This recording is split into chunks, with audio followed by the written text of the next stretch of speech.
नमस्ते साथीहरू, स्वागत छ तपाईँहरूलाई लोकसेवा आयोग क्रिएटिभ क्लासमा। आज हामी लोकसेवा आयोगद्वारा स्वीकृत शाखा अधिकृत द्वितीय, तृतीय र चतुर्थ पत्रको नयाँ पाठ्यक्रममा आधारित नियमित नमुना प्रश्नोत्तर श्रृङ्खलामा छौँ। त्यसै गरी आजको यस भागमा प्रश्न नम्बर 5 र प्रश्न नम्बर 6 गरी दुईवटा प्रश्नहरू लिएर आएका छौँ, जसमा प्रश्न नम्बर 5मा प्रविधि हस्तान्तरण भनेको के हो, प्रविधि हस्तान्तरणको प्रक्रिया उल्लेख गर्दै बौद्धिक सम्पत्तिको विषयहरूबारे प्रकाश पार्नुहोस् भनेर सोधिएको छ भने प्रश्न नम्बर 6मा वैदेशिक लगानी भन्नाले के बुझिन्छ, नेपालको सन्दर्भमा विदेशी लगानी सम्बन्धी के कस्ता नीतिगत व्यवस्था गरिएको छ उल्लेख गर्नुहोस् भनेर दुईवटा प्रश्नको बारेमा आज हामी छलफल गर्नेछौँ। अब हामी आजको पहिलो प्रश्नतर्फ जाउँ। पहिलो प्रश्नमा सोधिएको छ प्रविधि हस्तान्तरण भनेको के हो, प्रविधि हस्तान्तरणको प्रक्रिया उल्लेख गर्दै बौद्धिक सम्पत्तिको विषयहरूबारे प्रकाश पार्नुहोस् भनिएको छ। यसमा हामीले ध्यान दिनुपर्ने कुरा के छ भने प्रविधि हस्तान्तरणलाई परिभाषित गर्नुपर्नेछ। दोस्रो कुरा प्रविधि हस्तान्तरणको प्रक्रिया प्रोसेसहरू अथवा स्टेप्सहरूलाई चाहिँ उल्लेख गर्नुपर्नेछ भने तेस्रो कुरा इन्टलेक्चुअल प्रोपर्टीको विषयवस्तुबारे प्रकाश पार्नुपर्नेछ। यसमा सर्वप्रथम हामीले प्राविधिक ज्ञान सिप दक्षता पद्धतिलाई एक राष्ट्रबाट अर्को राष्ट्रमा एन टु एन, एक सरकारबाट अर्को सरकारमा जी टु जी, एक क्षेत्रबाट अर्को क्षेत्रमा एस टु एस हस्तान्तरण गर्ने प्रक्रियालाई प्रविधि हस्तान्तरण भन्ने गरिन्छ भनेर परिभाषित गर्न सकिन्छ। त्यसै गरी प्रविधिको विस्तार र उपयोगलाई प्रवर्धन गर्न एकबाट अर्कोमा उत्पादन प्रणाली, व्यवस्थापकीय प्रणाली, सेवा प्रवाह प्रणालीको हस्तान्तरण गर्ने विषय हो प्रविधि हस्तान्तरण भनेर परिभाषामा थप गर्न सकिन्छ। तसर्थ transfer of technology is the process of transferring skills, knowledge, methods, equipments and samples of manufacture and facilities among the government or other institutions भनेर विकिपिडियाले डिफाइन गरेको परिभाषालाई चाहिँ सन्दर्भको रूपमा पनि उल्लेख गर्न सकिन्छ। त्यसै गरी प्रविधि हस्तान्तरणको प्रक्रियाहरू निम्न अनुसार उल्लेख गर्न सकिन्छ भनेर प्रविधि हस्तान्तरणको प्रक्रियाहरू चरणहरू लेख्न सकिन्छ, जसमा खोज तथा आविष्कार गर्ने प्रविधि हस्तान्तरणको पहिलो चरण हो, जस अन्तर्गत नयाँ प्रविधिको अनुसन्धान, खोज र आविष्कार गर्ने क्रियाकलापहरू पर्दछन्। त्यसै गरी सम्भाव्यता अध्ययन फिजिबिलिटी स्टडी यसमा यो प्रविधि हस्तान्तरणको दोस्रो चरण हो, जस अन्तर्गत अनुसन्धानबाट प्राप्त निष्कर्षका आधारमा प्रविधि सम्भाव्यता, बजार सम्भाव्यता, कस्ट बेनिफिट एनालाइसिस, बिजनेस प्लानहरू तयार गर्ने क्रियाकलापहरू पर्दछन्। त्यसै गरी तेस्रो चरणमा विकास र उत्पादन ट्रान्सलेसन पर्दछ, जसमा सम्भाव्यताको आधारमा नयाँ प्रविधिको विकास र उत्पादन गरिन्छ भनेर पनि उल्लेख गर्न सकिन्छ।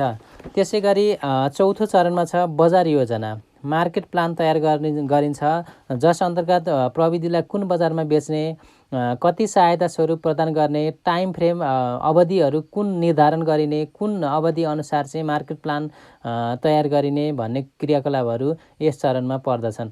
त्यसै गरी प्रविधि हस्तान्तरणको अन्तिम चरण भनेको हस्तान्तरण हो, जसमा बजारमा एक ठाउँबाट अर्को ठाउँमा प्रविधिको हस्तान्तरण, टेक्नोलोजी ट्रान्सफरको क्रियाकलापहरू पर्दछन्। यसरी चाहिँ 5वटा प्रक्रिया अथवा 5वटा चरणमा चाहिँ टेक्नोलोजी ट्रान्सफरको प्रोसेसलाई चाहिँ डिफाइन गर्न सकिन्छ।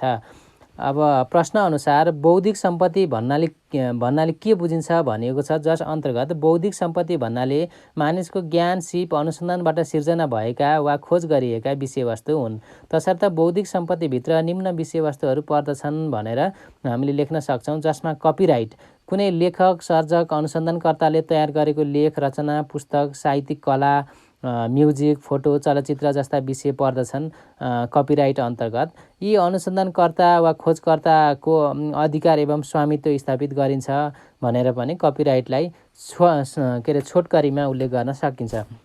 त्यसै गरी ट्रेडमार्क कुनै वस्तु वा सेवाको उत्पादनमा सङ्केत, सिम्बोल, शब्द, वर्ड, नाम, नेम, तस्बिर, पिक्चर, ढाँचाहरू, डिजाइनहरू भयो र कुनै ब्रान्ड भयो, सिरिज भयो, ब्याज समावेश गरिन्छ ट्रेडमार्कमा भनेर लेख्न सकिन्छ। त्यसै गरी प्याटेन्ट कुनै खास उत्पादनको अथवा उत्पादकको स्वामित्व, खोज भएको समय अनि पहिचान दिइन्छ, उत्पादन गर्न, व्यापार गर्न सोही उत्पादकलाई अधिकार प्रदान गरिन्छ भनेर प्याटेन्टको बारेमा पनि लेख्न सकिन्छ।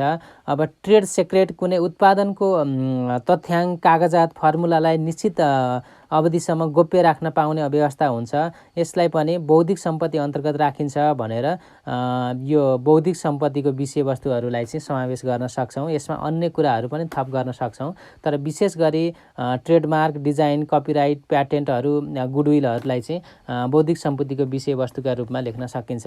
र यसको अन्त्यमा प्रविधि हस्तान्तरण, विश्वव्यापीकरण, खुला बजार र आर्थिक उदारीकरणको अभिन्न अङ्ग हो। प्रविधि हस्तान्तरणभित्र बौद्धिक सम्पत्ति हस्तान्तरण समेत पर्दछन् भनेर यस प्रश्नलाई टुङ्ग्याउन सक्दछौँ। त्यसै गरी आजको दोस्रो प्रश्नमा जाउँ। दोस्रो प्रश्नमा सोधिएको छ, वैदेशिक लगानी भन्नाले के बुझिन्छ? नेपालको सन्दर्भमा विदेशी लगानी सम्बन्धी के कस्ता नीतिगत व्यवस्था गरिएको छ उल्लेख गर्नुहोस् भनेर सोधिएको छ। सर्वप्रथम वैदेशिक लगानीलाई परिभाषित गर्नुपर्नेछ भने दोस्रो कुरा विदेशी लगानी सम्बन्धी नीतिगत व्यवस्था के कस्ता रहेका छन् उल्लेख गर्नुपर्नेछ।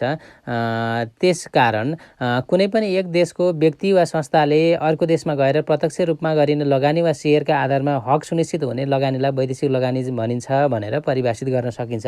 त्यसै गरी वैदेशिक लगानी प्रत्यक्ष र पोर्टफोलियो गरी दुई प्रकारका हुन्छन् भनेर थप गर्न सकिन्छ। यस्तो लगानी पुँजी, प्रविधि, श्रम, वस्तु तथा सेवा वा अन्य भौतिक स्रोत साधनको रूपमा हुने गर्दछन् भनेर पनि थप गर्न सकिन्छ। विदेशी लगानी तथा प्रविधि हस्तान्तरण ऐन 2075 अनुसार विदेशी लगानी भन्नाले विदेशी लगानीकर्ताले उद्योग वा कम्पनीमा गरेको देहाई बमोजिमको लगानीलाई जनाउँदछ भनेर पनि लगानीलाई परिभाषित अथवा स्पष्ट रूपमा व्याख्या गर्न सकिन्छ, जसले 6वटा विधामा अथवा लगानीलाई 6वटा लगानीको परिभाषाभित्र 6वटा विषयवस्तुलाई समेटिएको छ, जस अन्तर्गत विदेशी मुद्रामा गरिने सेयर लगानी, सेयरमा गरेको लगानीबाट प्राप्त भएको लाभांशको पुनर्लगानी, पुँजी लगानी कोषमा गरेको लगानी, लिज लगानी, धितोपत्रको दोस्रो बजार मार्फत सूचीकृत धितोपत्रमा गरेको लगानी, नेपालमा उद्योग स्थापना र विस्तार गरी कायम भएको लगानी गरी 6वटा विषयवस्तुलाई चाहिँ विशेष रूपमा समावेश गरेको छ भनेर उल्लेख गर्न सकिन्छ।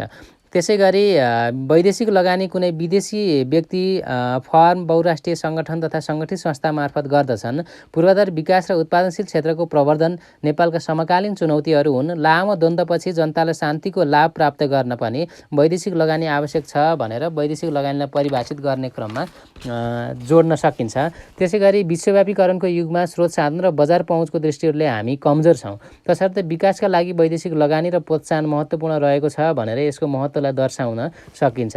नेपालको सन्दर्भमा विदेशी लगानी सम्बन्धी निम्न नीतिगत व्यवस्था रहेको छ भनेर उल्लेख गर्न सकिन्छ, जस अन्तर्गत नेपालको संविधान 2072 राज्यको नीतिहरू अन्तर्गत अर्थ, उद्योग र वाणिज्य नीतिको सन्दर्भमा आयात प्रतिस्थापन गरी निर्यात प्रवर्धन गर्नका लागि वैदेशिक पुँजी र प्रविधिलाई आकर्षित गर्दै पूर्वाधार विकासमा प्रोत्साहन गर्ने कुरा उल्लेख गरिएको छ। विशेष गरी संविधानले राज्यको नीतिहरू अन्तर्गत उल्लेख गरी अर्थ, उद्योग र वाणिज्यको विकास गरी आयात प्रतिस्थापन र निर्यात प्रवर्धन गर्ने, वैदेशिक पुँजी र प्रविधिलाई आकर्षित गर्ने, पूर्वाधार विकासमा प्रोत्साहन गर्ने कुरा उल्लेख गरिएको छ।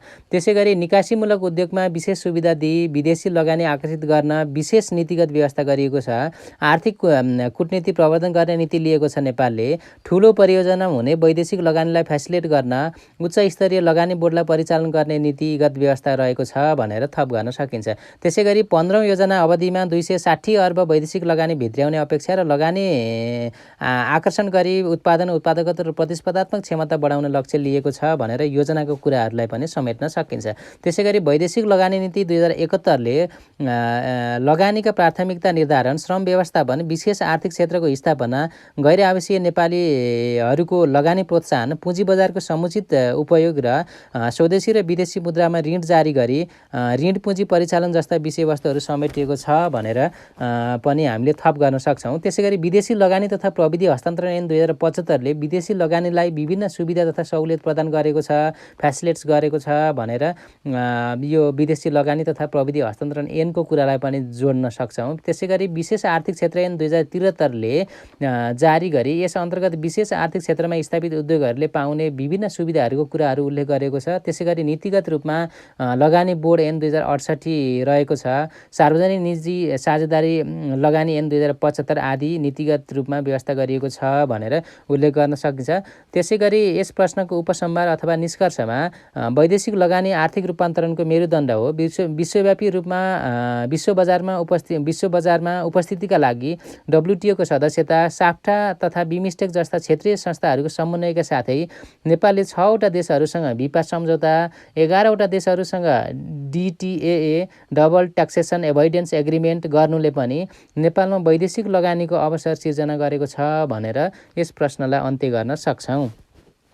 तपाईहरूको अमूल्य समयको लागि धेरै धेरै धन्यवाद।